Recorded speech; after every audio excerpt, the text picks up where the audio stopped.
¿Qué tal, amigos? Aquí estamos de nuevo, como prometimos en el anterior programa. Va a haber una segunda parte de esta charla con José Fernández Machín, de modo que no nos entretenemos más. Es hora de arrancar nuestro coche escoba. Ponemos a Machín nuestro asiento de invitados y antes de nada saludamos, por supuesto, a Nicolás Van Looy, que está con nosotros. ¿Qué tal, Nico? ¿Qué tal? Muy buenas. Pues lo mismo que dije en el programa anterior, con ganas de escuchar a Machín y seguir aprendiendo y conversando, ¿no? Que al final es de lo que se trata aquí entre tres apasionados del ciclismo y a ver si podemos transmitir esa pasión a todos los que nos ven y nos oyen. Damos la bienvenida, por supuesto, de nuevo al propio Joséan, que está aquí ya con nosotros. ¿Qué tal? Gracias por tu tiempo y por estar con nosotros de nuevo. ¿Con ganas de hablar otra vez? Hola, ¿qué tal? Sí, obvio. La verdad que siempre es agradable cuando se habla de ciclismo y sobre todo con preguntas que al final te acaban también haciendo recordar, ¿no? Que siempre es bueno. Hoy no vamos a tirar tanto de tu prodigiosa memoria como demostraste en el anterior programa, porque vamos a poner un poco más la mirada en la actualidad. Pero sí que quería empezar con una única pregunta un poco más retrospectiva sobre un tema que no tratamos en el anterior programa, antes ya de pasar a lo que es la actualidad ciclista. Y es que yo creo que hay que hablar un poquito de Juanjo Cobo, que es un corredor que ha sido importante en tu trayectoria también y que yo creo que a muchos aficionados pues dejó un poco perplejos porque es un ciclista que ha sido capaz de lo mejor y de lo peor. Y no podemos obviar tampoco pues ese problema al final con las irregularidades en el pasaporte biológico que dictó la Unión Ciclista Internacional años más tarde de su victoria en la Vuelta a España. Y en definitiva, que Juanjo Cobo yo creo que a mucho aficionado sorprende un poco por esa quizá irregularidad en su rendimiento y el ser, como digo, capaz de lo mejor y de lo peor. ¿Cómo describiría José Fernández Machín a Juanjo Cobo, que sin duda lo conoces bien, para que el aficionado entienda un poco mejor esa trayectoria un tanto errática del ciclista cántabro? Bueno, es un ciclista, como bien habéis nombrado, irregular, pero no irregular por el tema deportivo, sino porque él ha sido, de alguna manera, bueno, pues inestable en cuanto a su trayectoria, ¿no? Funcionaba mucho a base de su motivación y de su ganas de entrenar para mostrar su potencial. Era un potencial desde juvenil brutal. Consiguió ganar un campeonato de España, si no recuerdo mal, Alberto Contador sub-23 en Contraló. Era capaz pues de hacerte los mejores tiempos y de repente retirarse o simplemente no estaba motivado para entrenar. Era especial y la verdad es que un trozo de pan, porque sigue siendo un trozo de pan, estoy convencido. Y no puedo decir nada más que tenía sus altibajos, como creo que todos los podemos tener en la vida, ¿no? Él los transmitía quizás mucho más exponencialmente, pero un corredor con un grandísimo motor. Aparte de gestor deportivo suyo, de alguna manera, ¿sentiste que en algunos momentos tenías que ejercer de psicólogo con él o de motivador mental, vamos a llamarlo así? Pero yo creo que con casi todos, ¿no? Hay un factor donde la confianza y el sector humano a un nivel profesional alto. Cuando estás en el 90%, por decir el 95% del nivel profesional, ese 5% o ese 10% es el factor psicológico, ¿no? Y cuando todos están al 90%, ese 10% es muchísimo. Entonces, sí, a tu pregunta, sí, con él, pero con muchos otros. Y aparte que es que creo que así debe ser, ¿no? Porque a veces no solo tienes que ver lo que anda alguien, sino buscar también la motivación suficiente para que cada uno tenga el estímulo para seguir sacrificando, seguir entrenando, seguir mojándose en los entrenamientos y seguir deseando andar en bicicleta cada día para seguir cada día mejorando y superándose en cuanto a tu rendimiento físico y sobre todo a tu condición y a resultados. Creo que Nico ya está con ganas de hacer alguna pregunta él mismo, así que después de este inicio que puede servir un poco de enlace con el programa anterior, con nuestro primer capítulo con Machín más en plan retrospectiva. Ya te doy la palabra, Nico, y yo creo que ahora sí que ya es hora de pasar a la actualidad, porque evidentemente pues el equipo de José Fernández Machín, el equipo de Emiratos, el UAE, es un equipo que está en boca de todos, por Tadej Pogačar, también por Mark Hirschi y por otros ciclistas, por Juan Ayuso. Esperemos que esté en el futuro cercano y no tan cercano también en boca de todos por buenos motivos con él. Así que vamos a empezar, yo creo, ya a dar este repaso a la actualidad rabiosa. Nico, te cedo la palabra. Pues mira, voy a aprovechar y unir un poco lo que estabais hablando, ¿no? Y de ese apoyo psicológico del que estabais comentando. Para mí hay una gran pregunta con toda esta nueva generación de ciclistas tan jóvenes, que es la que nos hacemos mucho, ¿no? ¿Hasta dónde van a durar? ¿Van a tener unas carreras más largas y se van a retirar a la misma edad que se retiran los campeones actuales? ¿Van a tener carreras igual de largas y por lo tanto se retirarán más jóvenes, carreras más cortas? Y este año hemos visto algunos casos, especialmente el de Dumoulin, es el más llamativo, pero también Gilbert ha tenido que parar un poquito. Machín, ¿crees que esa exigencia psicológica que ha llevado a algunos, yo creo que es una buena noticia, por fin a reconocer que también los grandes deportistas tienen límites psicológicos a los que hay que llegar un momento a reconocerlos y decir, oye, mira, yo tengo que parar? ¿Es un peligro para gente como Pogačar? Y estoy también pensando en Ayuso, que vive como un ciclista profesional desde hace ya 4 o 5 años y tiene 18 y todavía no ha debutado con vosotros.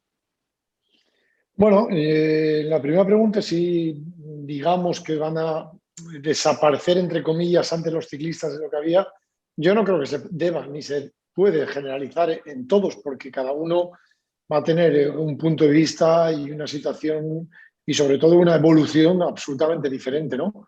En el tema de Dumoulin o el tema de Gilbert desconozco las causas como para dar un punto de opinión justificado sin tener la información necesaria. No creo que ser, entre comillas, hablar por hablar no es algo que me suele gustar. Lo que sí está claro es que hay muchos corredores, y me lo dicen muchos veteranos, que están marcando, incluso el propio Nibali nos decía hace poco que está marcando sus mejores números de su historia, pero no sirven para ganar. Se ha mejorado, o estos jóvenes han mejorado esos números, se continúan a bajar los registros, a batir esos récords, y lo mismo que ahora mismo todo el mundo, el año pasado, si analizamos después del Tour, parecía que hace 2 años, perdona, Egan Bernal había ganado el Tour y que iba a ser los próximos 4 años de Bernal, y prácticamente en un año ahora se está hablando de Pogačar. Ni van a ser los 4 años de Bernal, ni van a ser los 4 años de Pogačar. ¿Por qué? Porque puede aparecer otro Pogačar, otro Bernal, otro Benepul, y volvemos a iniciar otra vez todo este camino. Entonces, a veces, los propios corredores veteranos, cuando ven que hacen el trabajo, cuando ven que tienen la calidad y que no consiguen, no entrenas con la suficiente moral. Interpreto, es una interpretación y un pensamiento en alto. No tienes la suficientemente moral, sobre todo la suficientemente fuerza de voluntad para sacrificarte al 1000% o al 120%, incluso al 100%, para no tener los mismos resultados que sí has tenido en un futuro cercano o en un pasado cercano, mejor dicho. Entonces, esas circunstancias en muchos casos, cuando te impiden llegar a conseguir ciertas cosas, cuando lo has hecho igual de bien, interpreto que la motivación y la fuerza de voluntad, como te decía anteriormente, no es la misma para salir a entrenar 4 horas debajo del agua. ¿Qué tiene Tadej? Aparte de patas, porque eso y motor, eso es evidente, si no, no estaría donde está. Yo, las 3 veces que he hablado con él, me ha llamado mucho la atención su frialdad, pero en el sentido positivo del término, ¿no? Me da la sensación de que a pesar de su juventud es tremendamente maduro y que sabe que ahora está en un momento muy dulce, pero que llegará necesariamente, llegarán maldadas y que se tendrá que reponer de ello y demás. ¿Qué tiene de especial este chico? Te voy a decir una palabra que es absolutamente contraindicatoria con lo que me estás preguntando. tiene de especial que es absolutamente normal. Cuando van las cosas bien, se alegra. Cuando van las cosas mal, intenta solucionarlas. Si se puede, se puede. Y si no se puede, no se puede. Agradece, te reconoce, te pide las cosas por favor, agradece a los compañeros, no es un divo y hace las cosas, no hace las cosas extraordinariamente, hace las cosas normales extraordinariamente bien. ¿Necesita que le guíes mucho? Lo digo No, sobre todo por la juventud, a la hora de manejar la carrera. O tiene ese instinto natural, eso que llamamos inteligencia en carrera, ¿no? De saber bien dónde y cuándo tiene que estar. no, se mueve muy bien, piensa muy bien las cosas, incluso la conexión con él es en muchos casos muy rápida. De hecho, a veces los WhatsApp, ¿qué tal va todo? ¿Qué tal no sé cuánto? Y de repente para lo que quiere, resulta que hemos estado 10 minutos de conversación. Con Tadej no, con Tadej es toda una conexión mucho más fluida, ¿no? ¿Ha llegado esto, Machín? ¿Puedo esto? ¿No se puede esto?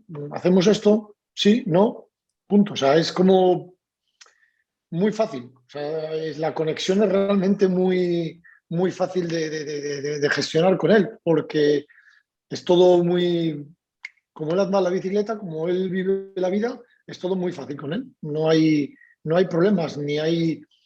Yo había pensado que creo que pensaba que igual tú piensas que tú crees que yo he pensado, no, no, no, no.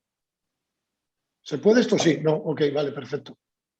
Me hace gracia eso de que es todo muy fácil, porque eso quiere decir que tú lo ves de una manera, al estar conviviendo con él, evidentemente, 24 horas en una gran vuelta, pero para nosotros es tremendamente difícil. Yo recuerdo en la Vuelta a España de su gran explosión, que en una de las etapas de Asturias, no recuerdo en cuál, te preguntaba por la mañana, Machín, que tiene que... estará llegando a su límite, ¿no? No va a aguantar este chico 3 semanas. Y me decías, no lo sé, no lo sé. Yo no sé hasta qué punto lo sabías o no lo sabías. Y el año pasado en el Tour, pues por las circunstancias, era muy difícil que hablásemos en las salidas y demás, pero ¿hasta qué punto confiabais que lo que pasó en la planche podía pasar y entraba dentro de las opciones, digamos, lógicas?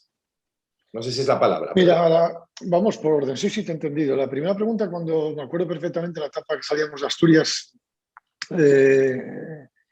no te decía que no lo sabía. Yo te decía, y sigo diciéndolo, que soy alguien un poco, y no quiero en este sentido traspasarlo al fútbol y ser un chorista, pero sí que me gusta ir día a día. O sea, sí que me gusta, vamos a centrarnos en hoy y mañana pensamos mañana. O pasado mañana pensamos mañana. Hoy vamos a pensar en hoy o hoy pensamos en mañana. No vamos a ir dentro de... Sí que hacemos un análisis de lo que va a pasar toda la carrera y cómo queremos que lo haga a principio de carrera, pero no podemos cada día pensar en lo que vamos a hacer dentro de 4. Obvio que sabemos que una etapa plana hay que intentar, si es para sprinters, gastar lo menos posible, no perder tiempo, minimizar absolutamente todos los gastos y minimizar esfuerzos. Es obvio todo esto, no creo que yo vaya a descubrir ni la rueda delantera, ni la trasera, ni el plato, ni el piñón. No, yo no voy a descubrir nada de ciclismo, ¿no? Pero lo que sí está claro es que tengo una confianza ciega porque la mejor habilidad que tiene Tadej, que lo que sí es extraordinariamente, es su recuperación.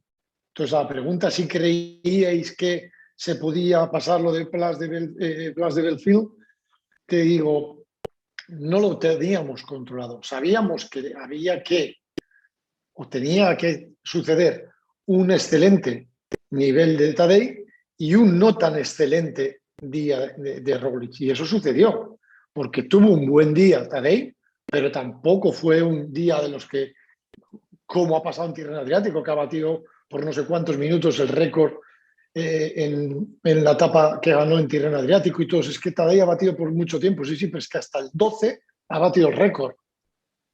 Entonces no es que Tadej ha batido el récord él solo y los de atrás han llegado a 4 minutos y no lo han batido. No, han batido los 12 mejores de esa etapa, el mejor récord que había de Froome en el 2011, si no me equivoco, en el 2013. Entonces, no es absolutamente un concepto en exclusiva Tadej, es una mejora genérica de absolutamente todos Simon Yates, o Adam Yates, Simon Yates llegó a 8 segundos en ese récord, casi cazándolo. O sea, hizo mejor tiempo en la parte final Yates de lo que incluso hizo Pogačar. Entonces, las circunstancias de todo inciden en que él tiene una grandísima recuperación y sí que podíamos pensar que podíamos tener alguna opción de luchar, pero no sabíamos hasta qué punto.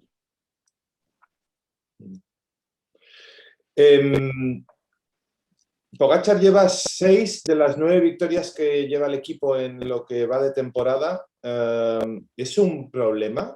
Bendito problema por otra parte, pero ¿esconde quizás una debilidad eso detrás pues eso, de lo que nos maravilla un chico que gana etapas en Tirreno, que te gana un monumento, que gana, ya te digo, 9 de las 6 victorias que lleváis? Depende cómo lo mires. Esto es como el vaso medio lleno, medio vacío. Si tú lo miras en el hecho de que bloquea al resto de corredores, está claro que cuando sales con un corredor como Tadej Pogačar y afrontamos, yo qué sé, el UAE Tour con corredores como Fórmula, con corredores de primer nivel, está claro que las opciones que podemos tener con Fórmula son amplias, pero teniendo a Pogačar tenemos opciones mucho más amplias. Entonces, a veces no puedes tampoco pretender sacar el córner, rematar de cabeza, hacer la palomita y sacar desde el centro. Entonces, son circunstancias que sí es cierto que cuando sales con un corredor con Tadej, las garantías de victoria amplían en porcentaje cualquier otra circunstancia. Y a veces sí es cierto que, bueno, pues, que intentamos hacer una parte del equipo un poco un otro equipo para que intenten tener su espacio deportivo.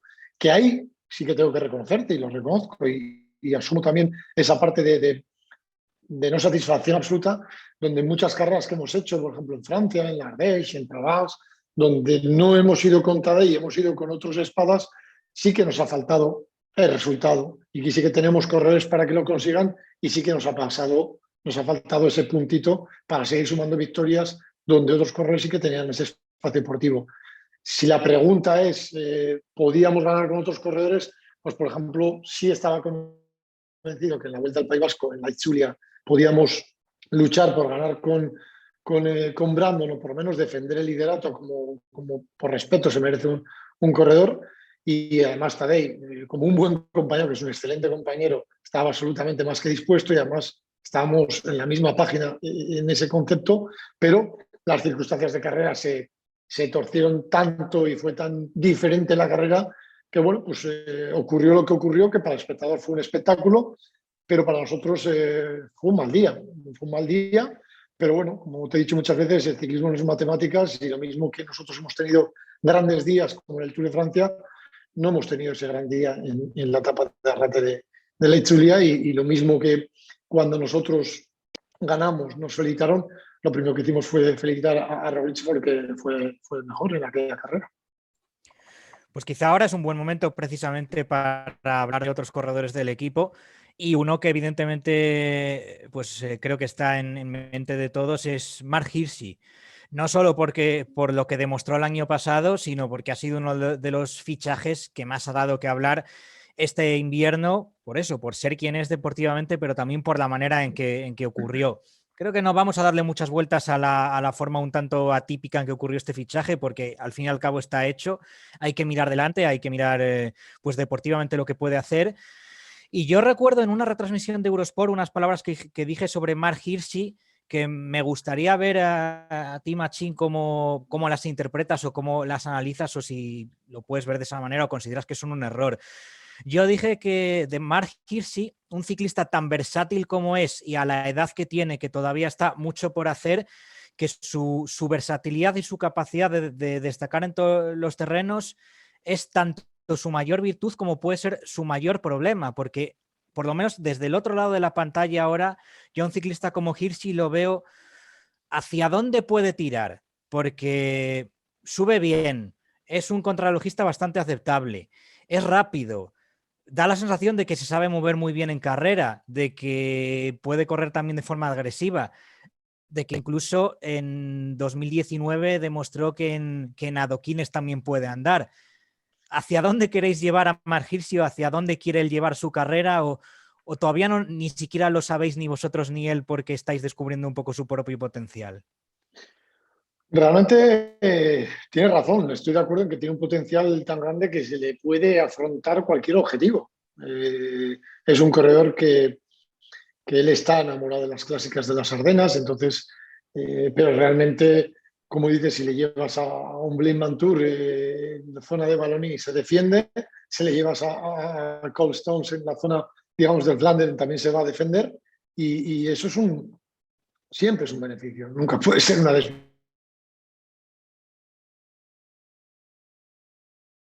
desventaja. Está claro ser cada vez más fuerte como bloque y donde casi todos los equipos, o por lo menos los equipos que intentamos, y aquí ya me incluyo, ejerzo un poco de bilbaíno, ser de los mejores del mundo, tenemos que afrontar cada carrera no solo con un liderato, sino con varios corredores que puedan afrontar y que tácticamente podamos o tengamos esa capacidad para moverlo, ¿no? En muchos casos, con Tadej también, que es muy rápido, pues sabemos que si cualquier corredor o el propio Tadej arranca o hace un movimiento táctico, tenemos un corredor como Hirschi que es rápido y nadie que llevarlo de compañero o viceversa. Entonces, intentamos que las carreras que coincidan tenga su espacio deportivo porque se lo ha merecido por méritos propios, no porque lo decía el equipo, sino porque es un corredor con un palmarés que atesora en las últimas actuaciones espectaculares y creo que sí se lo merece. Y la verdad es que creo que puede hacer absolutamente todo. No sé, y esto te lo digo de verdad, ni quiero presionarle de cara a las grandes vueltas, porque estas cosas tienen que gustarles al propio ciclista, tiene que sentirlo el propio ciclista y tiene que vivirlo el propio ciclista. Si él pretende y quiere tener duro, como se dice en italiano, varios días, le apoyaré y confiaré en él. Si él quiere disputar ciertas etapas y afrontar ciertas etapas como objetivo y olvidarse de tener duro todos los días, le apoyaré exactamente igual porque la clase que atesora y la buena persona que es, me hace que le defienda siempre. ¿Creéis que no ha llegado todo lo bien que podía o que quería a este mes de abril, que en principio tenía que ser un gran objetivo para él por las Ardenas, también a la Romandía corriendo en casa? La sensación es que ha estado a buen nivel, pero que le ha faltado ese extra de brillantez que sí que tuvo el año pasado en las clásicas. Sí, de hecho su programa inicial arrastró unos problemas de espalda, arrastró unos problemas que no pudo hacer bien, sobre todo el entrenamiento en altura que hicimos en el Teide, que además estuvo con Tadej en periodo, digamos, donde se anularon en febrero muchas carreras y donde nos tuvimos que inventar un training camp para compensar esas carencias de competición. Y ahí, bueno, pues sí es cierto que su programa era UAE, era París-Niza, era correr País Vasco y las clásicas de las Ardenas y parar y no correr Romandía. Pero al no participar en UAE y al no participar en París-Niza, se retrasó todo y lo que no tenía previsto era correr Romandía, sí lo alargamos. Entonces cambiamos el UAE por Cataluña por empezar un poco más tranquilo, pero sabedores que no había hecho un trabajo, digamos, específico, un trabajo muy detallado para estar competitivo en Cataluña y que iba a ir día a día, pues cada día mejor, como así pasó, ¿no? Cada día, incluso la última etapa estuvo a un nivel muy competitivo, pero ya la última etapa en País Vasco estuvo cada vez mejor, pero ahí sí que estuvimos un poco supeditados a que estábamos de líderes, ¿no? Y de hecho, el día que le paramos por delante, pues estoy convencido que hubiese estado disputando la etapa si hubiese sido una fuga absolutamente normal, ¿no? Pero tenemos el liderato, tenemos una responsabilidad, asumimos y en aquel momento, bueno, pues sacrificamos a Marc para intentar trabajar lo máximo posible para acercar, digamos, tanto a Brendan como a Tadej delante. Son circunstancias que marca la propia carrera, pero lo que sí está claro es que tengo confianza, como bien dices, en Marc, porque es muy buena persona y tiene una clase que solo verle en bicicleta por detrás me asusta. Por cierto, que Hirschi, en el programa anterior hablábamos un poco de cómo ser ojeador de los talentos jóvenes y demás. Si uno mira la última campaña de Hirschi antes de pasar al World Tour, tampoco hacía falta ser un lince para ver que iba a ser un fenómeno, porque se llevó el europeo, se llevó el campeonato del mundo y poco había que descubrir ahí. Ahora... No, hay ciertos corredores que no hace falta ser ni scout, ni ojeador, ni nada. Es que esto es como si ahora te dicen, hay un joven que anda muy fuerte en junior, que se llama Renko Benepul. Joder, de carreras de 30. Es que eso no es andar muy bien. Eso es arrasar, eso es una cuestión de tener ojo, es una cuestión de leer el nombre. Por cierto, mencionaba que había llamado la atención el fichaje de Mark Hirschi en este invierno, pero otra cuestión que ha llamado la atención, y son fichajes de tu equipo, es la prolongación con un contrato tan largo de Tadej Pogačar y también el fichaje de Juan Ayuso por un contrato muy largo desde el principio. Son contratos que son poco comunes en el mundillo del ciclismo. Y realmente llama un poco la atención que se estén ocurriendo dentro de tu mismo equipo. ¿Cómo es esto? ¿Es de alguna manera una apuesta un poco arriesgada? Vamos, ¿cómo arriesgada? ¿Quién no va a querer tener a Tadej Pogačar con lo que se ha visto durante muchos años? Pero llama mucho la atención. ¿A qué responden realmente estos contratos tan largos que yo creo que son algo diferente a lo que hemos visto hasta ahora?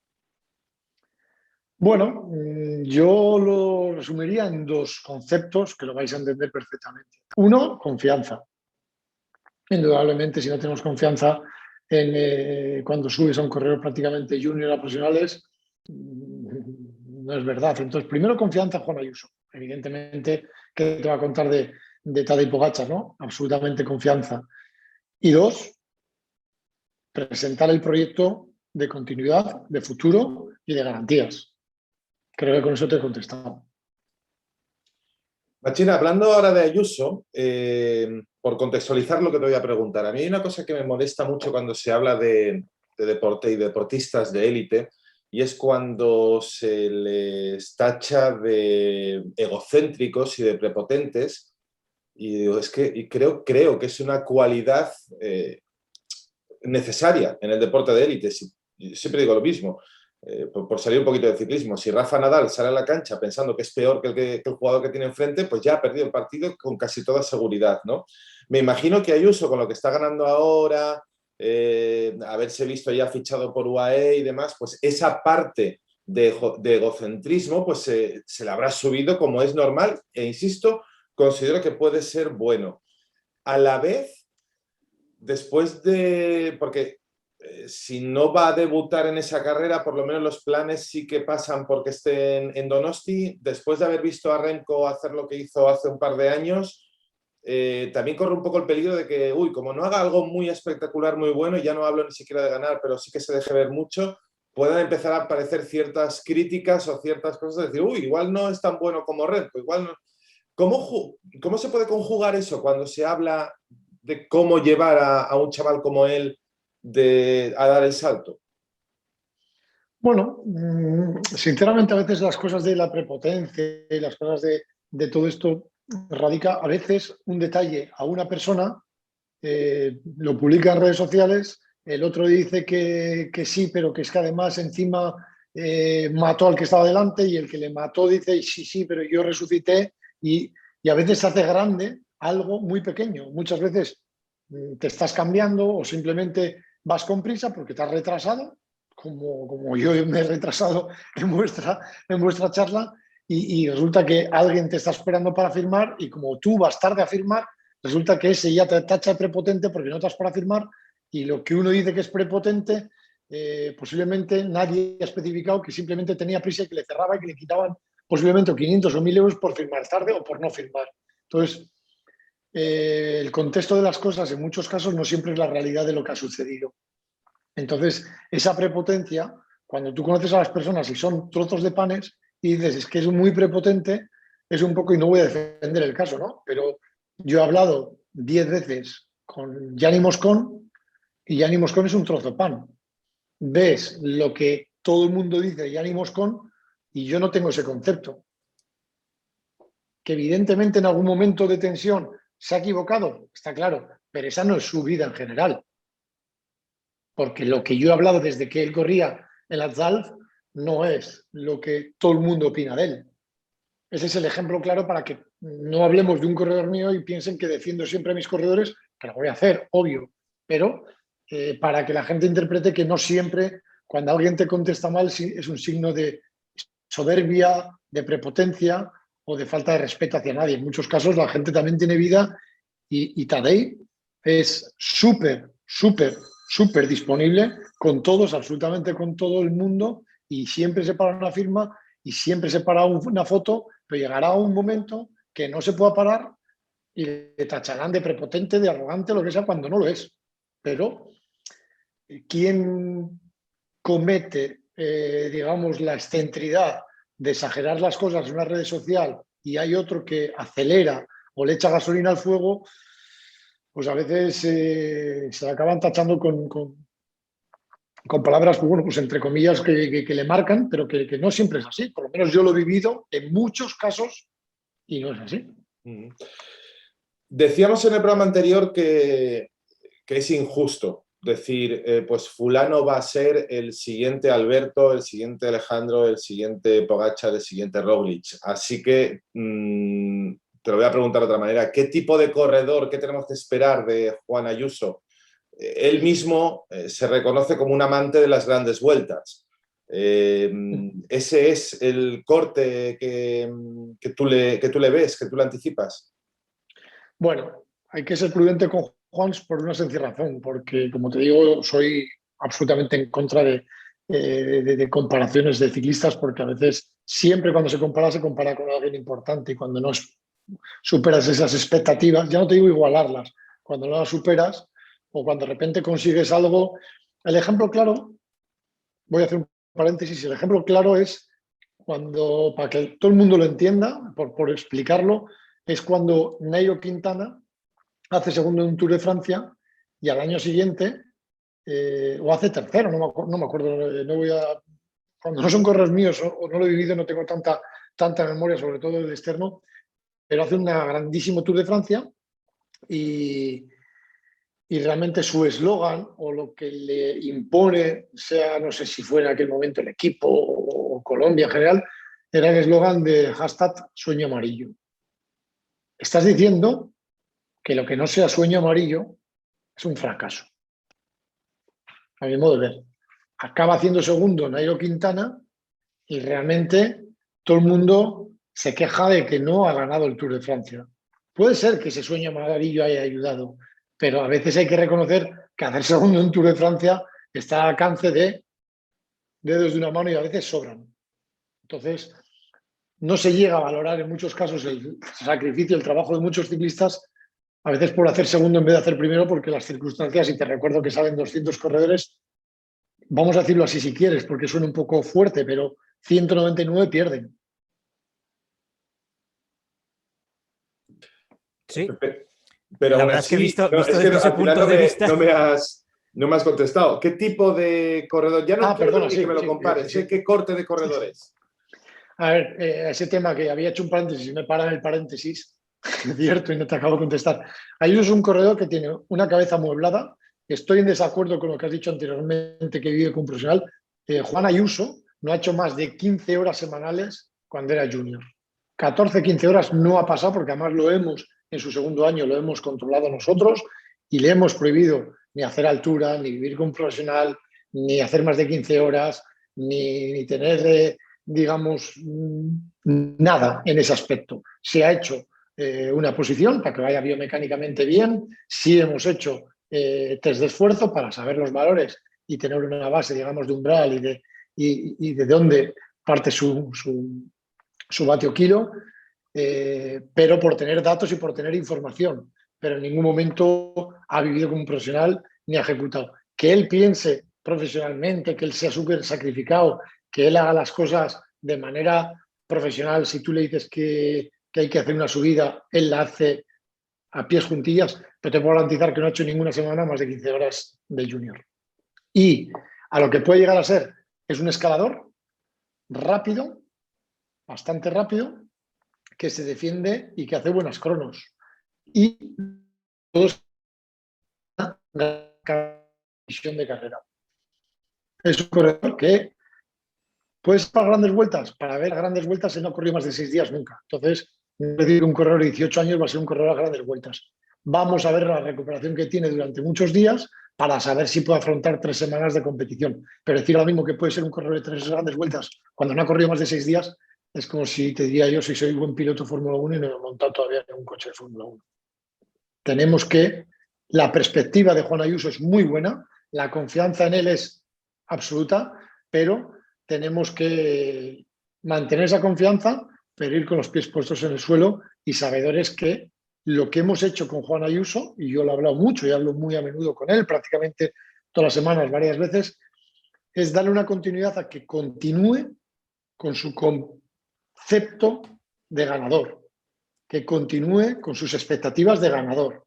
El ejemplo claro es Marco Brenner, es un corredor de una calidad indiscutible y que nadie está hablando de Marco Brenner y todo el mundo está hablando de Juan Ayuso, incluso a nivel internacional. Marco Brenner ha hecho una excepcional Romandía y, si no me equivoco, ha hecho una excepcional crono el último día, pero ha hecho el 18. Excepcional. El problema es que el nivel World Tour posiblemente pueda estar al mismo nivel que Ayuso. Pero es que Ayuso como gana, y eso es lo que quiero que continúe. Esa continuidad, digamos, de ambición, de mentalidad ganadora y sobre todo no solo de esa mentalidad, sino que los objetivos sean ganar. Porque si le mando ir a Romandía, el objetivo no le puedo decir que vaya a ganar, porque no le puedo dar una mochila de un peso que no le corresponde. Sin embargo, sí le puedo decir que las carreras sub-23 vaya a ganar. Porque es ambicioso, pero sigo teniendo los pies puestos en el suelo y a él también. Bueno, pues la verdad es que con esta larga respuesta ya has respondido completamente a la última pregunta que tenía pensado, que era un poco cómo ir enfocando y cuáles iban a ser sus ambiciones en sus primeras carreras con su equipo. Se nos está acabando el tiempo, así que ya tenemos que ir despidiendo. Y bueno, yo creo que ha sido también bastante explicativo y las respuestas que has dado han sido muy claras y nos dejan un poquito pues más claro dentro de las incógnitas en las que siempre vive un mundo como en el ciclismo, en el que es tan difícil leer el futuro, por dónde puede ir el futuro de Juan Ayuso, con el que obviamente, y como podrás imaginar, pues tenemos expectativas y sobre todo yo creo que ilusión. Así que no nos cabe más que decir que mucha suerte con el proyecto, tanto con Juan Ayuso como con el resto de tu equipo, que muchas gracias por tu tiempo también y que pues ahora suerte en las carreras que vienen y suerte en el resto de temporada. Muchísimas gracias, muy amables por la entrevista. La verdad que es un auténtico placer charlar con vosotros de ciclismo. Nico, creo que también hoy hemos aprendido y lo hemos pasado bien, así que pronto estaremos con otro programa. Hasta la próxima, gracias. Gracias. Ya sabéis, como siempre, os agradecemos a los que estáis suscritos, a quienes no, os sugerimos que lo hagáis para que estéis al tanto de nuestros próximos programas y dadle al like si os ha gustado la entrevista, porque eso siempre nos ayuda un poquito. Os lo agradecemos también. Así que nada más, hasta nuestro próximo viaje en el coche escoba. Nos vemos. Chao.